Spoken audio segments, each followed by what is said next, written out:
खबर उत्तर प्रदेश के पश्चिमी इलाके जिला मेरठ से, जहां पर एक थाना अध्यक्ष की आमदनी हम आपको दिखाते हैं किस तौर पर एक दारोगा ने अर्जित की है इतनी सारी संपत्तियां।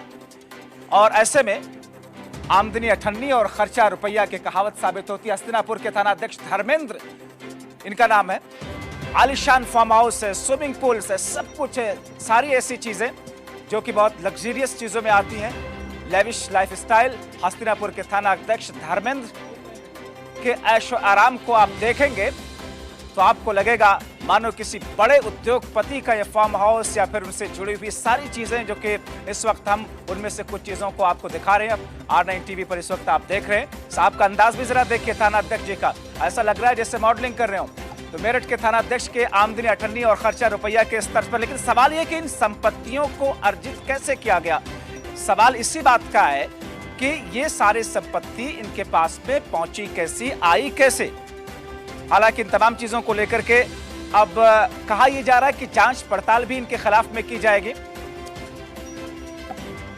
ऐशो आराम की जिंदगी गुजारने वाले धर्मेंद्र की क्या मुश्किलें आने वाले वक्त में, आने वाले दिनों में बढ़ेंगी, क्योंकि जिस तरीके से इनके पास में ये सारे आलिशान बंगले से लेकर के महंगी कीमती गाड़ियां, ऐशो इशरत की जो जिंदगी, जैसा कि तस्वीरों में आप देख रहे हैं, स्विमिंग पूल, सो सारी चीजें जो एक देश के बड़े उद्योगपतियों के पास या ऐसे लोगों के पास में होती हैं।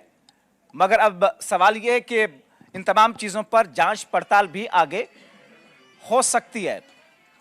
हालांकि इस बीच में कार्रवाई यह की गई है कि लाइन हाजिर कर दिया गया है। थाना प्रभारी धर्मेंद्र सिंह को लाइन हाजिर कर दिया गया है।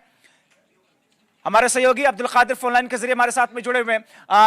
अब्दुल कादिर, ये जो तस्वीरें हम दिखा रहे हैं दर्शकों को, इतनी सारी संपत्ति इनके पास में आई कैसे? जाहिर तौर पर सीधे सीधे शंका और शक के गलत तरीके से संपत्तियां अर्जित की गई है। कार्रवाइयों का सिलसिला भी शुरू हो गया।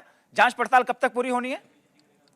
बता दूं, इसके अंदर पूरी तरीके से जांच बिठा दी गई है और सीओ को जो है इसमें जांच दी गई है। इसमें पूरा मामला ये है कि ये हस्तिनापुर के जो थानेदार थे धर्मेंद्र सिंह, इन पर जो है एक आलिशान इन्होंने जो है फार्म हाउस बना रखा था, जिसमें कार्रवाई करते हुए इनको लाइन हाजिर कर दिया है और उसी के साथ साथ इन पर लगातार कार्रवाई की जा रही है। जो इनका जी, ये जो थाना अध्यक्ष थे, क्योंकि अब लाइन हाजिर है, इनकी सैलरी जो होती है थाना अध्यक्ष की, वो आपको भी पता, लोगों को पता कि करीब 50,000 के आसपास में इनकी सैलरी तय की जाती है। मगर इसके अलावा क्या इनका कोई दूसरा बिजनेस है? क्योंकि कहा यह जा रहा है इनके पास में पैसों का सोर्स और कोई दूसरा नहीं है, उसके बावजूद इतनी सारी संपत्ति।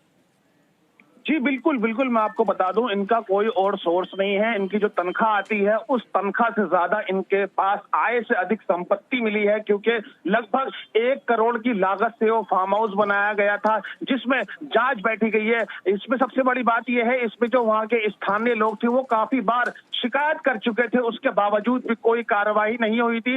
लेकिन जब R9 टीवी पर यह खबर चली, उसके बाद इस पर जो है थानेदार पर धर्मेंद्र सिंह में जांच बैठी, उसके बाद इनको सस्पेंड कर दिया गया है। और उसके साथ साथ एक बड़ा ये इसमें जो और भी कार्रवाई हुई, जो ये अपने घर में रह रहे थे, जो सिविल लाइन थाना क्षेत्र में इनका घर आता है, वहां पर भी ये 1 साल से बिजली चोरी की वहां जला रहे थे और वहां पर भी एसी लगे हुए थे और फार्म हाउस पे भी एसी लगे हुए थे। वहां स्विमिंग पूल भी था और काफी आलीशान उस फार्म हाउस को बनाया गया था। जी, यानी कि जिन जगह पर इनका फार्म हाउस है वहां पर अब पेड़ों को काटने को लेकर के मनाही है, वर्जित एरिया, फिर भी वहां पर इन पेड़ों को काटने के साथ साथ में वो तमाम चीजें जो कि आपराधिक तौर पर क्रिमिनल्स अक्सर बेशतर करते हैं या बाहुबली करते हैं, वो सारी चीजें ये थाना अध्यक्ष करते हुए देखे गए। ऐसे आरोप इनके ऊपर में लगे। फिलहाल अब जानकारी के मुताबिक कि जो जांच बिठाई गई है, उस जांच के आधार पर आने वाले दिनों में इनकी मुश्किलें और भी ज्यादा बढ़ेगी।